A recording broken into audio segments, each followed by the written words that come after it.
읽은 본문은 5장 1절로 6장 7절까지입니다만 5장 1절로부터 5장 9절까지의 말씀을 중점적으로 살펴보도록 하겠습니다.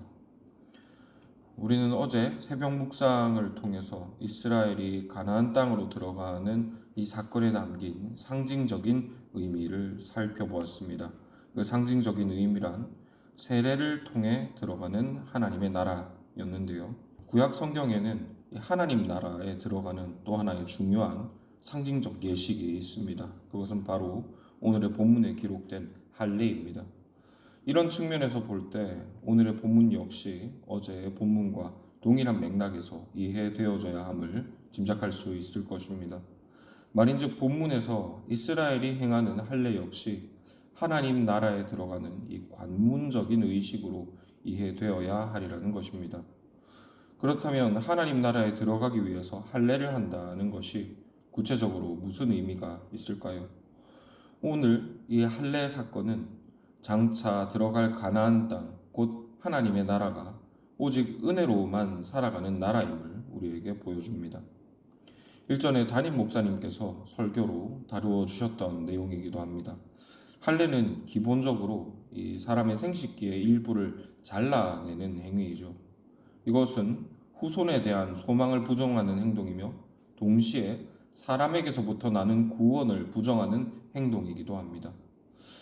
그리고 이와 같은 할례를 가나안 입성을 앞두고 행한 것은 이 가나안으로 상징되는 하나님의 나라가 오직 은혜로만 살아가는 자들의 나라이기 때문입니다. 마치 아담이 하나님을 전적으로 신뢰하고 의지하였을 때 그가 에덴 동산에서 안식을 누렸던 것처럼 이 가나안 땅은 하나님을 전적으로 신뢰하고 자신에게 소망을 두지 않는 자들의 나라임을 이 할례 사건이 상징적으로 보여주고 있는 것입니다. 그리고 이어지는 9절 말씀은 이와 같은 할례의 상징적인 의미가 하나님 나라의 안과 밖을 구별하고 이 하나님의 백성과 이방인을 구별하는 국경선이자 차별점이 된다라고 교훈하고 있습니다. 9절 말씀입니다. 여호와께서 여호수아에게 이르시되 내가 오늘 애굽의 수치를 너희에게서 떠나가게 하였다 하셨으므로 그곳의 이름을 오늘까지 길갈이라 하느니라. 이스라엘이 할례를 마치자 하나님께서 말씀하시기를 애굽의 수치를 너희에게서 떠나가게 했다고 하십니다. 그런데 여기에서 말하는 애굽의 수치란 애굽으로 대표되는 이 이방인들의 문화를 의미한다고 합니다. 7절 말씀은 할례를 받지 못한 출애굽 2세대들을 가리켜서 할례 없는 자가 되었다라고 표현하죠. 그런데 여기에서 할례 없는 자란 이방인을 뜻하는 성경의 관용적 표현입니다. 즉 이스라엘이 광야를 행진하면서 할례를 받지 못하여 애굽과 같이 되었다. 즉 이방인들과 같이 전혀 이방인들과 구별되는 것이 없게 되었다는 의미가 바로 이 애굽의 수치라는 의미인 것이죠. 하나님께서 보시기에 이것이 수치였다는 겁니다. 자기 백성이 이방인들과 똑같이 살아가는 것, 이것이 자기 백성을 구별하여 부르시는 하나님의 입장에서는 치욕스럽고 수치스러운 일이 되는 것이죠. 그리고 이것을 신약의 말씀으로 표현해 보자면 이런 내용입니다. 마태복음 6장 28절로 32절의 말씀입니다. 또 너희가 어찌 의복을 위하여 염려하느냐? 들의 백합화가 어떻게 자라나는가 생각하여 보라. 수고도 아니하고 길쌈도 아니하느니라. 그러나 내가 너희에게 말하노니 솔로몬의 모든 영광으로도 입은 것이 이 꽃 하나만 갖지 못하였느니라. 오늘 있다가 내일 아궁에 던져지는 들풀도 하나님이 이렇게 입히시거든 하물며 너희일까 보냐 믿음이 작은 자들아. 그러므로 염려하여 이르기를 무엇을 먹을까 무엇을 마실까 무엇을 입을까 하지 말라. 이는 다 이방인들이 구하는 것이라.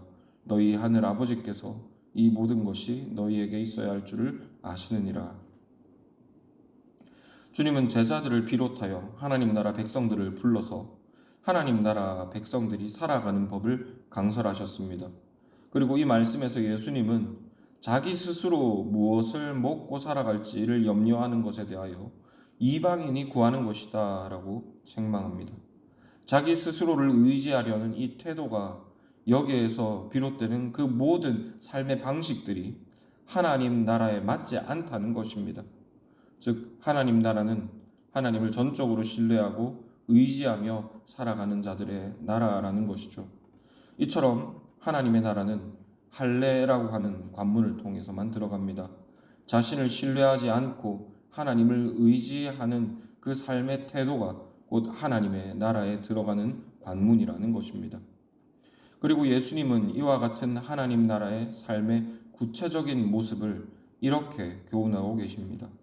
그런즉 너희는 먼저 그의 나라와 그의 의를 구하라. 그리하면 모든 것을 너희에게 더하시리라. 그러므로 하나님 나라의 백성된 모든 교우 여러분, 우리가 속한 하나님의 나라는 할례라는 관문을 통해 들어가는 나라임을 이 시간 깊이 묵상하시기를 권합니다. 이 나라는 자신을 의지하지 않고 하나님을 의지하는 자들의 나라임을 꼭 기억하십시오. 그리고 우리의 왕께서 말씀하신 것처럼 그 나라와 의를 구하는 모든 백성들에게 주님께서 좋은 것으로 풍성히 채우신다는 진리를 힘있게 의지하시기를 권합니다. 이 말씀 의지하여 오늘 하루를 살아갈 때 하나님 나라의 백성으로서 하나님을 힘있게 의지하는 모든 성막의 교우들이 되시기를 권합니다.